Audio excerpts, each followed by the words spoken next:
Thank you so much for those introductions and welcome to JLF London. I need to begin with a warning because I have actually been in conversation with this fantastic woman before, and I hope you've all brought tissues because she is an incredibly powerful and eloquent and emotionally truthful speaker.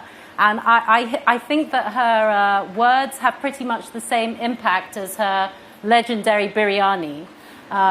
Both have the capacity to make South Asians cry. So you are forewarned. Asma, welcome. Thank you very much. I think let's begin by talking about Monsoon, the season with which you chose to head up your third book. Why this particular season, which clearly means so much to you at a kind of familial, cultural, nostalgic level? Monsoon was always almost sacred for me. Whether it was Calcutta, where the kind of oppressive humidity, then this kind of incredible nor'westers that would come, and the cool air would come, and then it would just disappear and it would be humid again. Or in Aligarh, where my parents now live, the entire earth used to dry out. There used to be cracks and everything was dusty. And it's as if the world was waiting. For me, Monsoon was about hope. Because I always remember, in the courtyard in my father's house, when the rains finally were about to come, the one thing that you always notice, there's a particular space where the peacocks would gather and they would wait. And then when the rains came down, I will never forget that. And it was every monsoon. They would dance, and like diamonds, the water would just fly out. And everything was washed. And my father would then show me the birds who were with their mouth open, drinking the water straight. And it was such a kind of powerful lesson for me that the darkness will end. Day will always follow night. And Monsoon was a signal that if you are resilient and you keep hope, that everything will be washed and softened and cleaned. And then, after the rains, everything used to glisten. And whenever it rained, that first rain, Abba used to take me out, my kids, of course, London born, they thought this was the craziest thing ever, but loved it. They would go out. But he would soak in the rain and he would always tell me, I say, Alhamdulillah, thank God for the rains, thank God for the rains. And I think that's why when I thought, I want to write this book about resilience, hope, but also about nostalgia, that was the only thing that came up. And I asked my publisher, it was amazing. I said, I want a blueness in the cover. I want it to be blue, the blue of water. It is of life. Very blue. Yes, and I said of life, and when they showed it to me, I cried. I said, yes, this is what I want. I want this to be a celebration of life because as we've seen the last 2 days, there's no guarantee that you will see the next dawn. We all live in this crazy world where we think we will see another monsoon, and we may not. So I really wanted to write a book about the joy of life, the joy of eating, the joy of happiness, and of nourishing your soul and cooking for yourself. That's so beautiful. And it's also a book, Asma, that really celebrates produce eaten in season, yes, at the right time. And can you talk about that a little bit with respect to your own childhood growing up in Calcutta? Because, when you would go to the bazaars and you would have that experience of looking at the vegetables, looking at the fruit and going, this is the season we're in. Yeah, so the thing is, unfortunately, India is not what it was when I left. Now when you go, I almost died. I was offered avocado on toast. I'd gone to have chana bhatura in a cafe. I almost died. I was screaming my head off saying, why? Why are you doing this? But where have the avocados come from? Australia. Yeah. And so, India has become this, this crazy place. But when I was growing up, we knew the seasons. If someone had not told me what season it is, I would be able to tell you whether it's early winter or it's late winter. And the mangoes, if you went in monsoon, depending on whether it's the seri or it is, gulab khas, and I'm from Bengal, so those are the early mangoes that come, then the langra, of course. and then the chosa. You would know by season. You'd know which week it was in July because looking at the mangoes. That's a privilege, and I took it for granted. I have no idea. I mean, I'm very, very...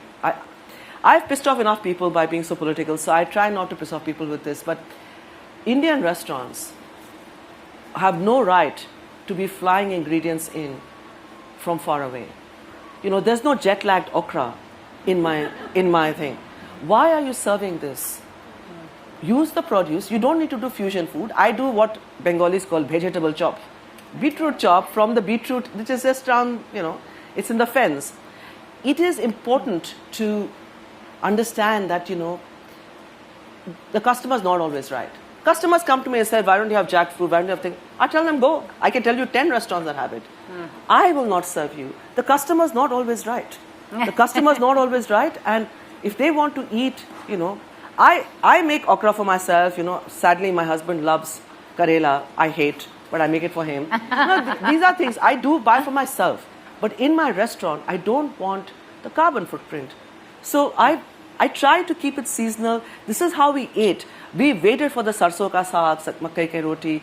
And you know, in those that are anyone from here is from Bengal will know the beauty of the phool gobi shingara, the one with the cauliflower that came in winter. That was a treat. You waited for that. And in my family, we waited for the red carrots for the gajar ka halwa. And we've lost that. Today, we can get everything. Flown in from Peru and Argentina. We've become consumers. We've so disconnected from the land, from the season, from farmers, from water, that we eat as if it's our right. And in today's world where so many people are not eating, it's even more painful that we behave like this, that it is our, you know, privilege to eat whatever we want at any time. I think maybe this is the time to stop doing that, to be more respectful, especially to farmers, and eat seasonally. Absolutely. So in that way, I know what you mean about it's a nostalgic book, but it's actually a deeply political book because it's about eating what has been grown locally on your land by the people in your country, in your community.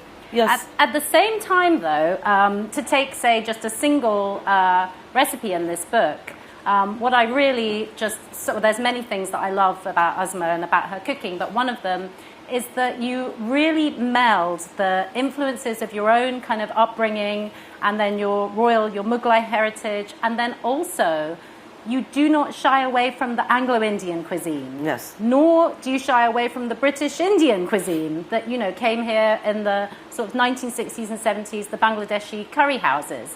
Why is it important to you to kind of include all of that in your restaurant, but also, you know, in your cookery books? The fact remains is the British came, they absolutely cleaned us out, put us back in the dark ages, and they were a pain in the neck. They stayed for too long. But they were there. They contributed to the cuisine, just as we have things that the Portuguese role in what we eat is so massive. Everybody, especially, you know, our politicians who love to be vegetarian, talk about aloo gobi matar. Completely British. Cauliflower came to Calcutta, came to that region in the 1930s. Cauliflower, main crop potatoes, again the British bought. Peas they bought. You know, Shimla mirch, which is the pepper, is called Shimla because in Shimla, which is the winter capital, the British grew peppers or capsicum as we call them. How can you disregard the contribution of people? You may not like them, but you do not rewrite history, which is a pet project of our government right now, to whitewash and erase out people they do not like. And I think I grew up in Calcutta, where the Anglo-Indian community sadly has dwindled out so much. We had a large Armenian, you know, population as well. The most beautiful Jewish synagogue. We had, you know, Nahum's is one place which, if you've been to Calcutta, you will know Nahum's. People queued to get cakes from Nahum's over Christmas. Of course, it's an irony because it's a Jewish owned, but Christmas cake was the big thing, and it was all made by Muslims. This is what India is, and this is what India should be. And I think that to disregard the British influence would have been wrong, because the thing is that you don't need to like everything that happened. but you must acknowledge that it was there. And look at the positives. And, so the jhal farezi recipe is there. The first class railway curry, which has got a great story. If you have the book, it's an absolutely brilliant recipe. I really enjoyed writing that. An aloo chop, which is, this kind of potato with the mince inside. And only kind of no masala in it, just black pepper and it was British. Black pepper and salt. We ate like that. And I think you talk about one of the vegetable chops as well that has also Portuguese influence, the shape of it. Yes, because the Portuguese influence is huge. Because the croquets, all of this, the beetroot chop, all of these chops came from the Portuguese. And today, Bengalis will die if they do not have mishti, which is the sweets. The cheese, the Portuguese are the ones who got it to us. And we decided not to have it like they have cheese, but made desserts out of it. Thank God for that. I love Bengali sweets. But if you ignore the contribution of people, I think that you can be very political and you can have a conversation about whether something was good or bad. But to disregard the contribution and the benefit that we've had from this particular, the produce, especially the produce. And, and I'm always, surprised every time I have Afghan food, traditional Afghan food, no chilies, a lot of spices. Chilies the Portuguese got from the port of Mumbai. It missed the Khyber. It's only contact with Pakistan that Afghans have started having chilies. When it is so close to your skin and you can see it, how do you disregard the contribution of others? It's not, it doesn't mean that, I am, I think that what happened is acceptable. No. Colonial history, especially when you come from Bengal, and the famine of Bengal, it hurts. It hurts what happened. Doesn't mean, but that still means that you are open-hearted enough not to be so small-minded that you cannot celebrate the nice things that someone did bring to your land. And exactly, and it's the politics and history that's contained in the food on your plates and in the food that's served to you in restaurants, isn't it? They are ways of preserving history. So when you eat in Calcutta, if you eat the Anglo-Indian cuisine there, you are remembering that this happened. Yes. Every time you take a spoonful of that food. And similarly here, if you go to Veeraswamy's, I hope everyone's signing the petition because it's endangered at the moment. If you go there and have mulligatawny, it's a similar, it's the flip side of that. No, and I think that, we need to be much more broad-minded. If I don't like what you eat, does not give me the right to lynch you to death. This is very, very important. And I think that where food has been used to divide people in India, problem is if you don't break bread on the table, you will never be united. This is why grassroots movements have always been stuck, because you've never been able to stand together. You must be able to eat together. We were prevented from sharing meals together. The divisions that have been used for food, it doesn't matter. There's a lot of stuff my kids eat. They put Marmite on paratha. I hate that. But I think that sounds delicious. No, I am second generation. Yeah, so that's what. The second generation, they eat bizarre stuff. But I forgive them. I'll not do it. I put sugar. I put sprinkled sugar. The sugar melts. They think I'm completely hideous for doing that. That's my privilege. They can eat whatever junk they want on theirs. But this thing of hating someone because of what they eat, being narrow-minded, not accepting their contribution, it takes away the oxygen from your soul. You do not understand how petty and small-minded you are. Because how do you hate someone because they eat certain things? And it always hurts me, and this is one of the reasons why I've thought, because I grew up in Calcutta, this Anglo-Indian food, people roll their eyes, they call them all kinds of things. And it's as if, they are these kind of half-castes and terrible, terrible terms being used for them. We are all half-castes.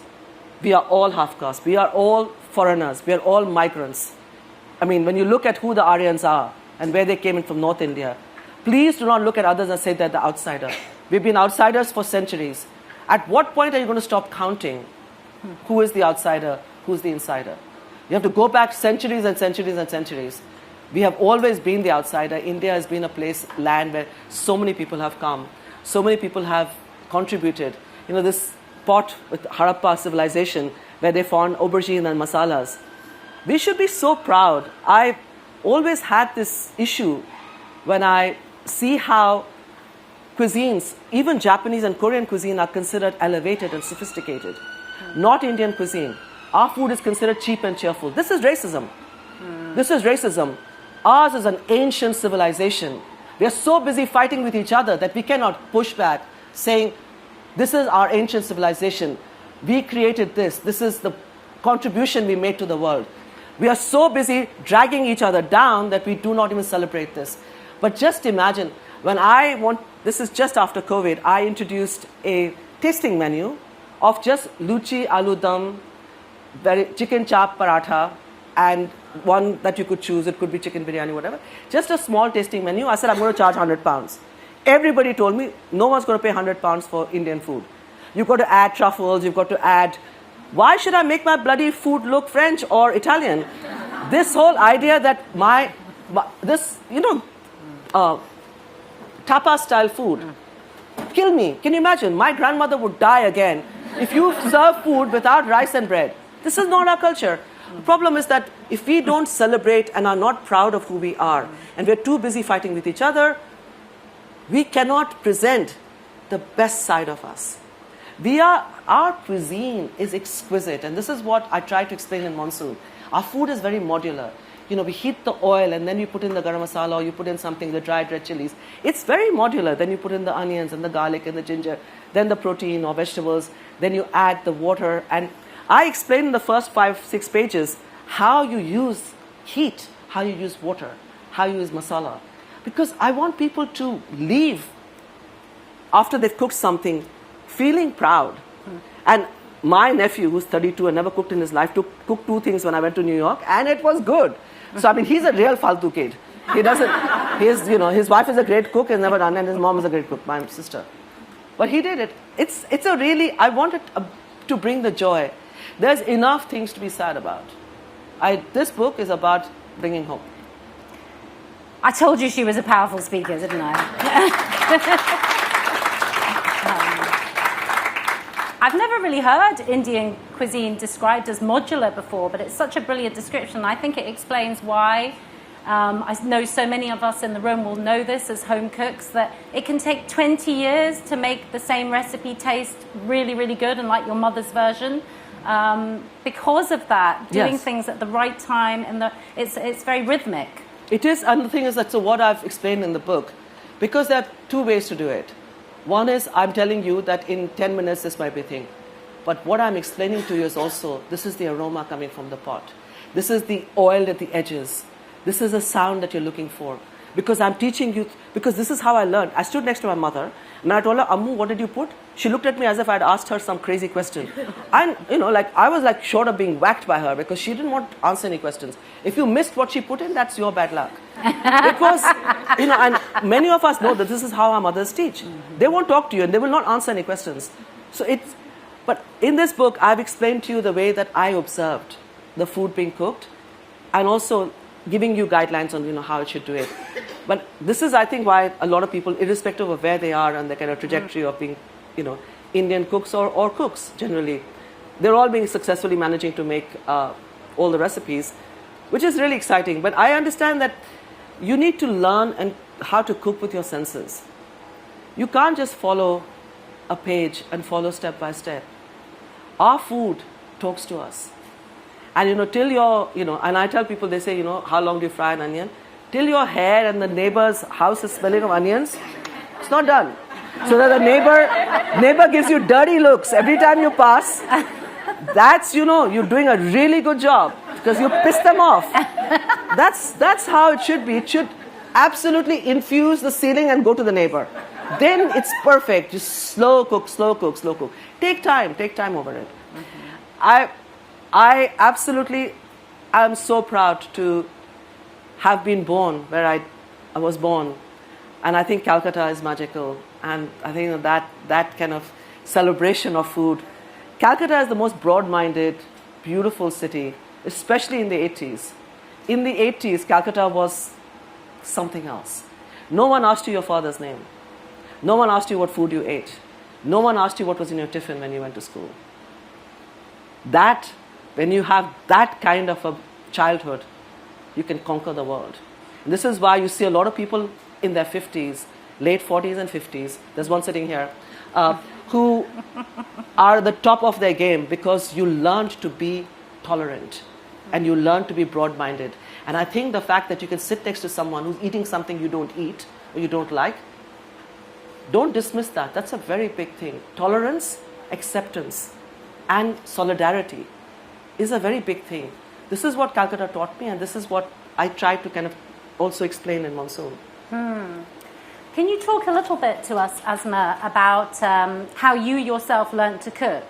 Because actually, am I right in saying, this is information from watching Chef's Table a number of times, was it when you were grown up and you'd already moved to the UK, you'd moved to Cambridge with your husband, it was the early 90s, and then you learned to cook? Yes. What happened? I grew up in a household with so many chefs. My mother was a great cook.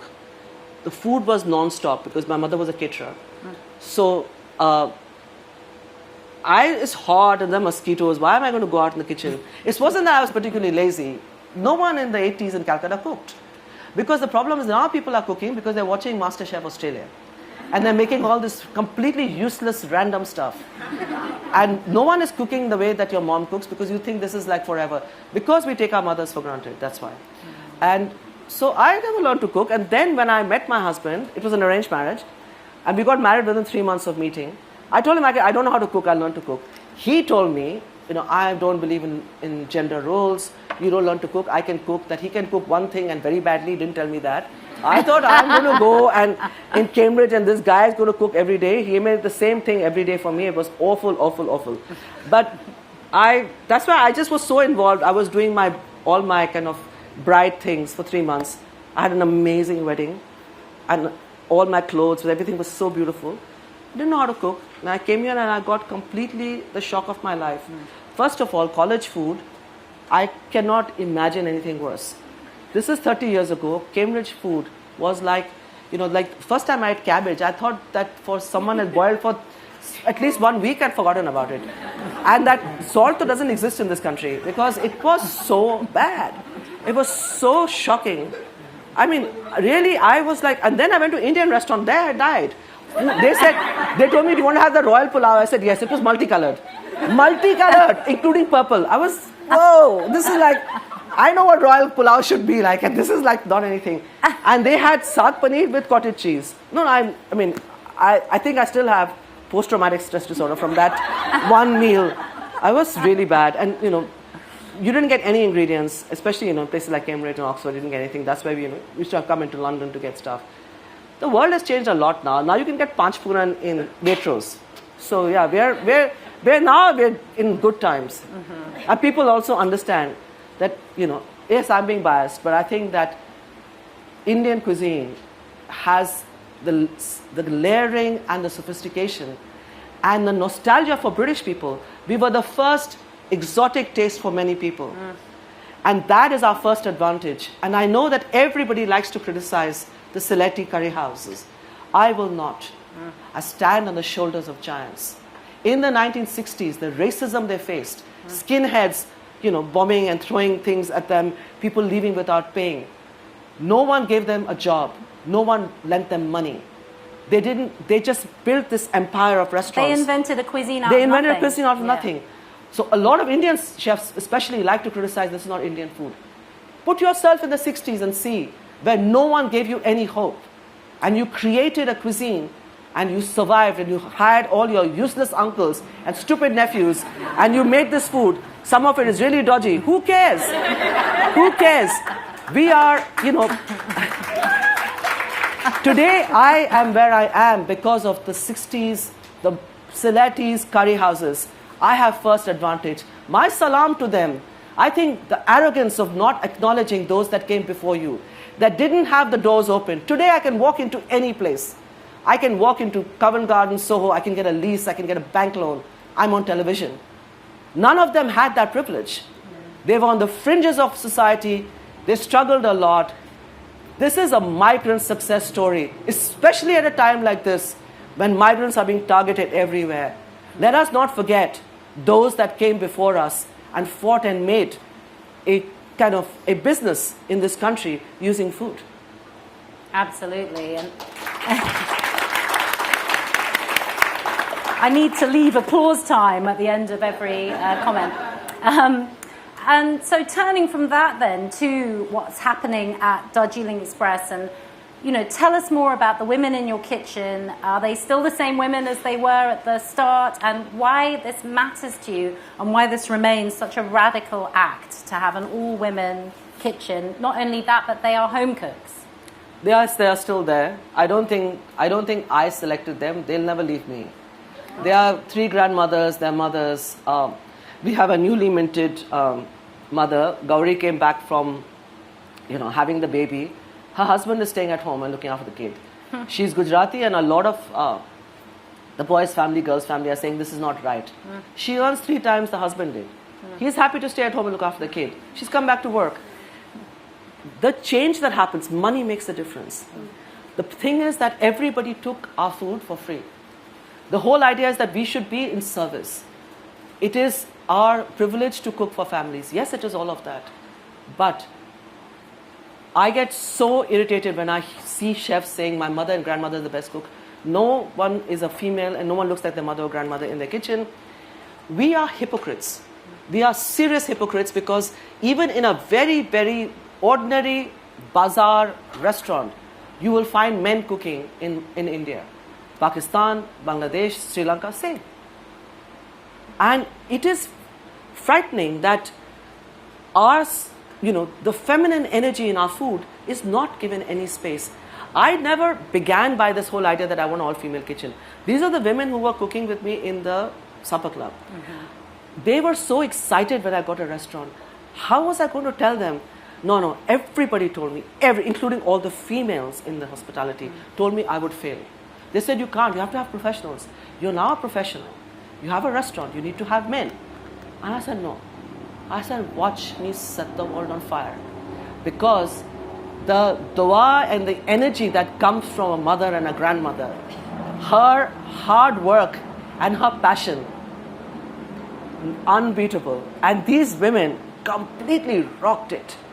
And I was so humbled. I showed confidence in them. They paid that back by just incredible work. And when Chef's Table approached me, I told them I wanted to show my team.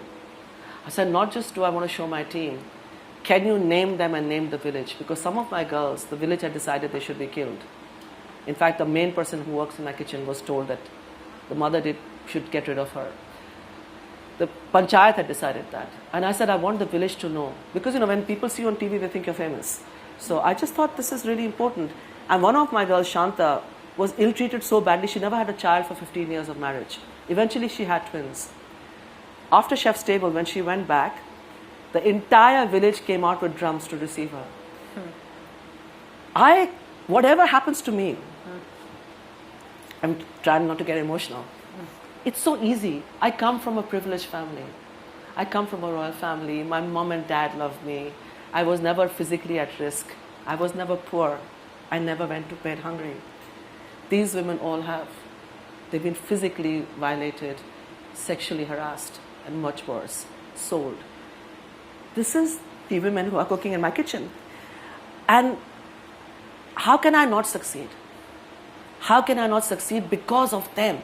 It is really them. I am just the person you see, the tip of the iceberg. The real, absolute powerhouse are these women. And that's why, I've got an open kitchen and I need people to see them. Because too often, women are behind closed walls. We are in parda or we are not seen. Most women eat last, girls eat least. The men are served as if they've gone and fought a dinosaur and come. So their food is given to them in a kind of like, they are hunter-gatherers. Let's feed the kind of poor warrior tribe. What bullshit is this? But everybody does this. Even in my household, my mother will, and I can't fight with her. She will make my father sit and, and everybody will eat, and then I will serve, then I will eat last. And this is our culture, and you can't fight that, and you can't go through this. But I thought instead of going through this thing that, give women rights, I I prayed so much that I would be successful. I prayed so much that somebody would know my story. Imagine, never thought I'd be on Netflix and that I'd write 3 cookbooks. I used to pray so hard that I become something, that I have a stage and I have a platform so I can tell the stories of women. Because I felt that then this is the best legacy to have. On my own, I would have succeeded whatever I do. I went to law school, I have a PhD. I would have got a job and done something with my life, and I've been okay. I may have been rich compared to what I am with the restaurant, but I mean, it's just I'm just so proud of who they are. It is a very political thing, and even though I always say that at this level, we're not cheap, we're a professional fine dining restaurant, but without all the tablecloths and the stupid, edible flowers that they decorate on the food. We are the only all-female Indian restaurant in the world, which is not a badge of honor, it is a badge of shame. That we opened in 2017 and no one has still been able to replicate this. But I will not die. I will not die till I see a woman succeed me.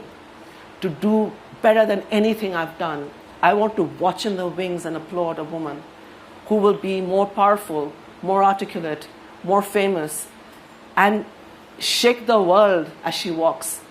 I will live to see that. Even if it means that,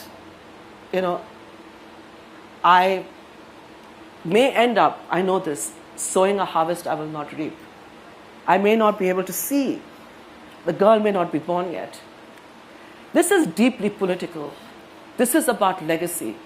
If I was CEO or CFO, there'd be a sign outside my door. If I died, people would just pick up my things, put it away, somebody else's name would be there.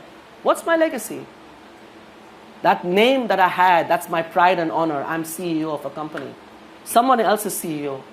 But the legacy is when a woman in her 40s walks into a room, and I may not be alive for that, but she can say my name when they push her back, saying, what they said to me, what a lovely hobby, Mrs. Khan, call us to your house for tea. When I went to the bank and asked for money, they laughed at me. I cried all the way back and I thought, Ya Allah, make me so powerful that one day that I was tongue-tied.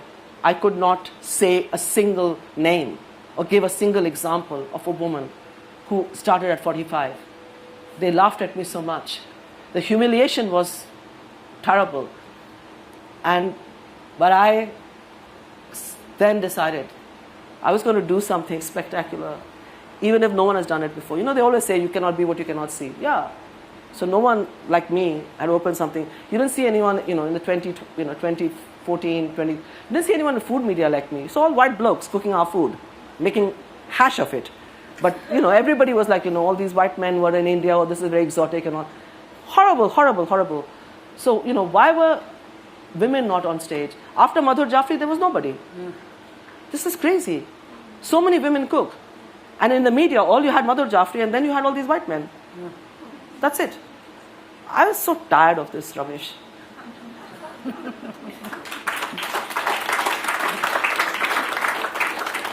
What is the reception to your restaurant in India, and how does it compare to the reception here? That is a very interesting question. I don't know. Let me which is very unusual for me, be diplomatic. I think Indian food scene is complicated. Indian food scene is complicated because it's dominated by men. If you look at, things from MasterChef to whatever, you have a program in India where there's a comedian who's also cooking.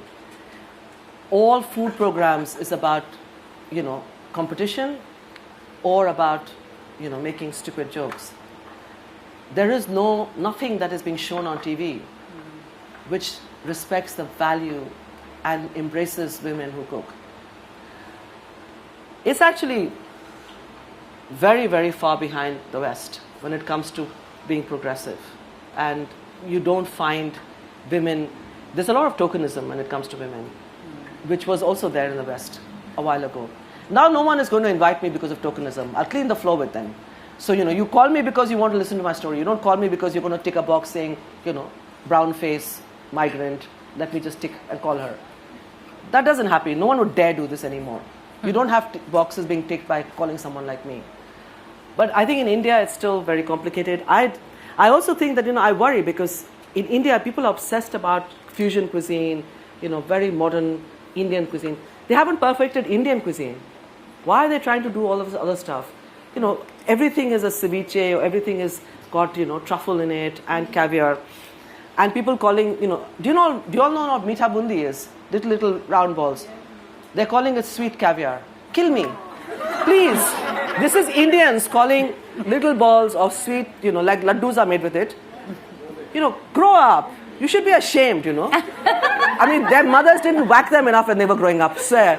Because, to call meetha bundi, sweet caviar, which bloody Mars are you coming from? So India is interesting. India is interesting. And yes, there are interesting stuff being done by some people. And so I'm not blanket, giving everyone. But more or less, I am not impressed because I think that they are on the wrong path.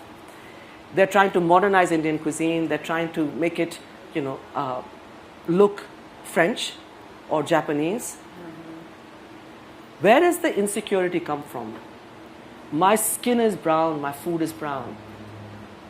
My rhythm when I cook is an old Kishore Kumar song my mother would listen to when she cooked. Why are we so ashamed of where we come from? This is our deep insecurity. We are insecure people, that we try to make our food look French and we try to make our food look like a garden. If I want to eat a plate of edible flowers and herbs, I'll go to a field and eat. I am not going to sit in a restaurant and be served a plate where the brown below is hidden by flowers. And this is considered to be fine dining. This should be a shame. And this is what is happening in India and sadly is happening here as well. Yeah, it's fascinating, isn't it? I mean, and how does that compare when you think of the London restaurant scene and specifically the Indian or South Asian cuisine here? Because it's become obviously so much more regionally specific. And that's a huge change that's happened. Even since I was growing up, I'm a South Indian. I could never go out and get a dosa. I went to the curry houses that you mentioned earlier, and I also was very confused. This was not the food that I was eating at home. Yeah, no, I think that it's, especially in London, is incredible. I think it's the food capital of the world, the kind of diversity you get. And, I recently came back from New York, and Sema, which is a South Indian restaurant, was number one in the New York Times, list of the top 100 restaurants in New York. That is kick-ass. This is us finally occupying the space that we always deserved. But this has come from inner confidence, where we are not trying to be French and we're not trying to be Japanese and we're not trying to be something bloody else. We are rooted in who we are. When you are confident, it radiates. It radiates through. And this is where the successes come from. And there are lots of very, very good restaurants in England. And I think that, in Scotland, everywhere people are less worried. They are more confident. And I think that this is, so many Americans who come to my restaurant always say, give us a list of all the Indian restaurants. They fly in to eat Indian food. They fly in to eat Indian food. I mean, unless you're in New York where you have much more choice. If the rest in America, you won't get. But they come here to eat Indian food. It makes me very proud. I have a list of all the names. I tell them, go to this restaurant, what to eat. And I feel happy because, they come just to eat the food of my people. And that's a great thing. That is fantastic. So that's so great to hear. And can you take us back again? I feel like, earlier you were telling us, Asma, about how you learned to cook. But I think we got sidetracked maybe a little, and you didn't quite finish that story about how you then returned to India. It sounds like you were so propelled by homesickness, really. You were deeply lonely and homesick. And what learning to cook, the food of your heritage, of your country's heritage, the dishes that your mother made, what that kind of did for you as a human, never mind as a chef. It was very traumatic. I found it very hard. I also came to Cambridge in the wrong season. It was January. In the Quran, in the Torah, in every kind of Bible, they describe the fires of hell. No, it's Cambridge in winter. It's it's like ice cold. The air is cutting like a knife through you. Horrible, horrible. And then bad cook husband. So I went back and I told my mother I don't want to go back. And I come from a conservative family, so you're not allowed to leave your partner just like that. Everyone freaked out. And then my mom was saying, is he bad to you? And I said, no, he's really nice. I really like him, but I'm starving. She said, are you mad? You want to leave him because you're hungry? I didn't want to go back. I don't want to go back to a mad, crazy country in Cambridge and then eat his shit food. And I was like, whoa, I'm not going to go back. But then I realized immediately my aunt's reaction was very bad because the scandal to the family, if I left my husband and came back, none of their daughters would get married. So my aunts are very possessive about their own dishes. Like my mom has never learned things that my aunt had. I learned everything from everyone. And I thought, oh my God, I hit the jackpot. I was to say, oh, I'm going to leave my husband and come back. They said, no, we'll teach you mirchi ka salan. We'll teach you halim. I was taught everything from everyone's cooks. What a brilliant bargaining chip. Yeah. Because I never fully intended to leave my husband. I mean, I did think about it because, I really didn't want to go back. But I learned very fast because I grew up in the kitchen. I was a child. My mother was doing catering. We used to often go with the food. I used to watch So through this kind of being in the kitchen, being with my mother, I actually knew how to cook, but I never actually cooked. So I learned very fast. And one of the first things I learned to cook was biryani. Because the biryani was cooked outside the kitchen, on coal and wood. And that's where I played cricket. So I used to see the biryani stages. And somehow in the aromas, you know what's happening. Biryani is not an easy dish to learn, but I learned it like I never made a mistake. And I made it perfectly the first time. So it was very exciting to learn how to cook, and then all my aunts who are very competitive taught me all the recipes that they never taught, each other. And then my old cook, Haji Saab, he's an incredible cook. He sat with huge patience and taught me everything. And he couldn't really read and write, but he told me all how to make things. And like a story, he told me. And it's like oral storytelling. It was just a privilege, and when I came back, my husband thought I came back a different person. He didn't know he had married. I came back like greatest cook in the world. He was so happy. Never been inside the kitchen again after that. And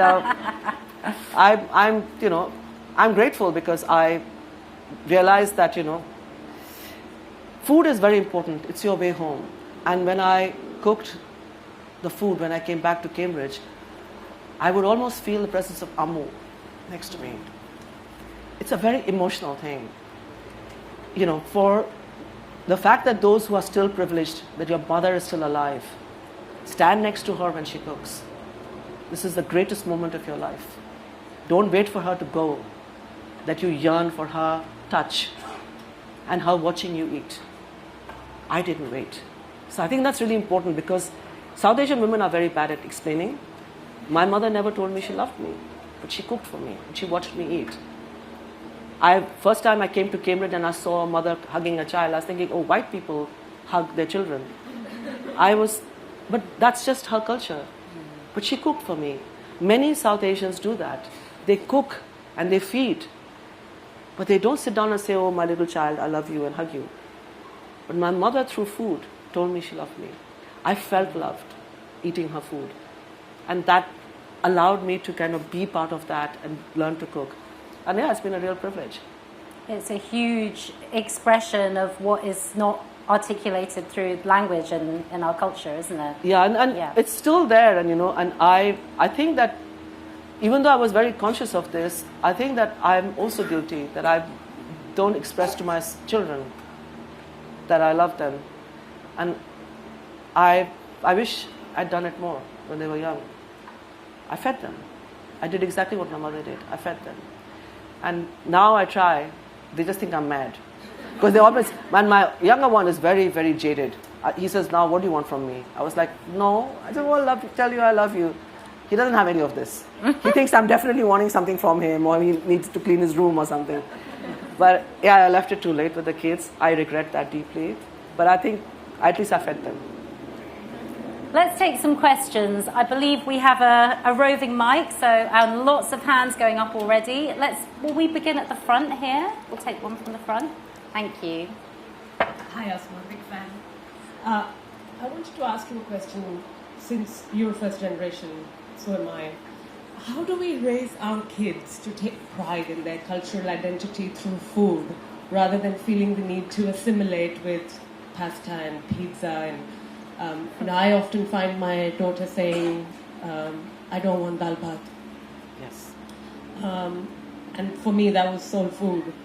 And whilst I don't want her to be neither here nor there, I also want her to take pride in our culture through food, because that's such an important part of who we are. So how do we do that? It's such an interesting question. My kids would take cereal bars because I would give them paratha for a packed lunch. They never told me anything. They were being bullied. They were being told that they smell. And they were being hit in the playground. I found out much later. They would say that So, our kids are embarrassed because a lot of racism happens in primary school. I have just written a kids' book on food and race and politics. It's coming out end of the year. I've written this book because I cannot take it. And I know that we need to discuss this. I think it's a very tough one. I don't think my younger one will not eat anything Indian. He's bloody 20. And he used to eat dal chawal when he was young. He used to eat kebab paratha. He eats chicken nuggets and burger. I have completely failed with my own child. It hurts me so much. But I think we need to all have these conversations. We need to make our children feel proud, because maybe your child won't tell you this. My children didn't tell me till much later that they faced a lot of bullying and physical bullying because of their packed lunch. And they were told that their coat smells. Because, in our house, when we cook masala, and they used to say like, oh, you smelly coat, you smelly coat.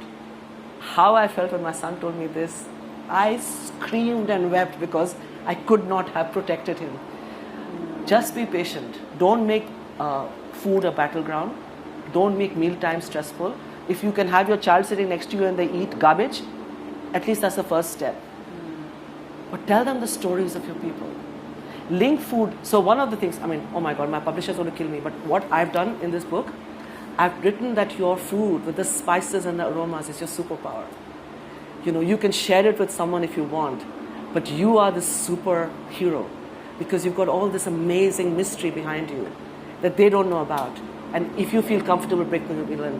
I wrote a book. I cried so much writing this book because I know this is a real thing. So I'm sorry I don't have an answer because I failed. But with the older one, it's good. He works with me. He eats everything, including like fish with his hands and all that. So it's not that I try to raise them both the same way. One is just a gora in his kind of eating habits. So I don't know what you can do. But yeah, it's not easy. Thank you. Asma, you talked earlier about the problems you faced trying to get VC funding, for example, when you first started your business. Yeah. Now that you've been successful and are famous, has that changed? Is it easier for you now to get a lease on a property or to get further funding? No. It's still a problem? It's still a problem because there are two elements. I think sole female founders have a problem because when I tried to raise money and I tried to get a lease, they kept asking me, who's your business advisor? They were asking me for my suitable boy. Because in India, it's very thing, who's your father, who's your husband, who's your brother? They ask you very openly. Please do not think the West is more progressive than the East. They are as bad. When it comes to women, it comes to money, it comes to power. The West, there's a veneer of respectability. It is not even skin deep. The attitude that everybody had towards me, I paid rent and I paid taxes for a year after Chef's Table. I had a small restaurant. I'd made so much money, it was crazy. I had that. I wasn't some bullshit guy who walked in and said, oh, I'm going to be amazing. I was amazing. I'd made a lot of money. I was on Netflix. Not a single landlord wanted to give me a space. And it took the global pandemic for me to be offered these places when mainly male chefs failed. So it's not easy, Malika. And I think the problem is it is a cultural thing. We're almost like asked not to talk about money. It's, you shouldn't be speaking about money. You shouldn't be talking about business. In every family, when the adults are talking about things, all the girls are taken aside. Because we don't inherit the family property. We don't inherit the family business. So they may allow the boys to be there in the conversation, but you grow up zero knowledge of basic economics, of business, of how to do financial stuff. So then you are at a huge disadvantage. Do not take your girl out of the room. Let her watch you collapse and struggle. Let us see you finding solutions. It's very, very important. Your children need to see how life is, how money works. Because almost like, let's not talk about money because we're women. We are very pure and purified women. That's not true. It's a big problem. I still have money. I'm trying to raise money. God help me. I don't think I'm going to manage. So I don't know what I'm going to do. But I need to raise money. And I have just started the whole process. So far getting a lot of pushback. Not great. Thank you. It's amazing. I would love to come and see your neighbours when you're slow cooking onions. But I really commend you for making 2 or 3 very, very seminal and important points. And the one was encouraging us all to eat food seasonally or in season. And the second one, empowering your women workforce. That reminds me of a famous saying of Seneca, who many, many years ago said, if you want to have anything said, talk to men. But if you want to have anything done well, talk to a woman. Yes, thank you. Yeah, thank you. Can we go to this one next? Towards in the middle. Thank you. This gentleman, and then I think there's a couple over here. Thanks very much. So they say food brings people together. I go to India every year. Division is strife. You'll have people from my hometown in Bangalore dismissing another community but eating the Hyderabadi biryani with relish. You'll have people in other parts of India brandish the whole of the south together as Madrasi but enjoy their dosa in Italy. How can we use food to truly bring people together?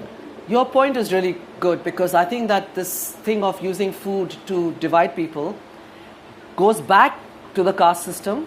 The fact that, your shadow would make the water of the well impure is a huge problem.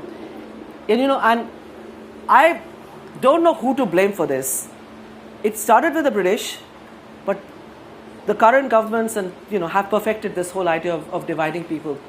If you do not accept each other and you accept each other's food, her point, our children, wanting to eat pasta and but wanting to eat like British people because they're ashamed of eating our food. The problem is that our own insecurities play out in this whole thing of you're going to hate somebody because they eat a particular kind of thing. And, even Dalit food, no one even talks about the fact that their protein is blood, that they cook with blood because that's all they can afford. And this is revolting. I would not eat it. But I respect their right, and this is their cuisine. I have no idea how we will be able to bridge this huge, deep division in our country. We potentially could be a force for change. We potentially could be an amazing, a land of light and absolute brightness and the best food possible. But we have allowed all this rhetoric of hatred absolutely to soak into the soil, ruining everything. It's deeply toxic, it's deeply divisive, and short of all of us going and joining politics, I don't know. And the thing is that, politics is such an ugly space that maybe the hope comes from the grassroots, maybe women, people getting together at the grassroots level. Change will never happen from top down because no one is interested at the top to find a solution. But I live in the hope. I deeply believe in the community, in collectives, in trade unions. I always think that when people get together, magic happens. Maybe I'm an optimist, but I always feel that India will change because people will gather around, put their arms around each other and rise. This is my hope. Thank you. Got another question here. Hi, Asma. Also a big fan. I think I teared up multiple times while you were speaking. So my question is, you've spoken about how political strife can hold Indians back in terms of being a force of nature in the culinary space and more. How do concepts like the female societal practice of oral histories when it comes to cooking, which is something you've just talked about when you said that your aunts didn't share recipes with their sisters, but they shared them with you, for example, and that seems to be such a common practice, and also one of the things that sort of has held back women both in the professional culinary space but also in terms of the passing down of our history in the form of food. How has that aspect posed a challenge in your experience of the professional restaurant scene / culinary space? Yeah, thank you for asking that. It's a challenge because women cook differently. We cook at a different rhythm. We cook with a different rhythm, and it's always challenging. We don't write anything. Also, half my team can't read and write, so for them this would be very confusing. And my written Hindi is not good, so it's hard. But I don't think it's impossible for us to find a solution. We need to without resources we can't do anything. But already we are losing a generation of women who have these recipes. With them dying goes the recipes forever. We are allowing this to happen in our lifetime. We are allowing this to happen. I wish that, if there was a resource and if there's anyone here who knows anyone who has the money, doesn't take a lot of money, but to start recording these stories, going into villages. India lives in villages. India lives in villages. That's where the magic is. That's where there's beautiful food being made. And what's happening in villages, all the young people in the villages are leaving off to go and become, they work in call centers and they bother all of us saying, hello, my name is Elvis. That's what they're doing. They're not staying in the village. They're not learning stuff. Everybody's aspirational is to go to a big city. So when the exodus is happening, really hit home during COVID, when you saw these desperate people walking back home. My heart broke. You understand that India is a place of migrants. Everybody has left home. But in there they have left a woman who cooked for them. When she goes, when they come back, that food will not be there. And I don't know, I think that we still have time. We still have time, and every day we lose some of these voices. We should definitely do something. I'm okay financially, and I wish I had made a lot more money. I would have done this because I think that I would learn so much. Forget everything else, that this is an archive that I would end up having. I talk about this every time I go back. I am now starting to make notes. But we let the women go. But this is to do with us not honoring women. This is deep-rooted bias. This is patriarchy at play. If there are men sitting there who knew something, whole world would bloody know about it by now. But it is us. No one wants to know our stories. That's the problem. Thank you, Asma. We have reached the end of our hour. I think there's a couple more announcements to be made, but thank you so much to Asma Khan. And thank you for everybody for standing there. Yeah, thank you. Thank you.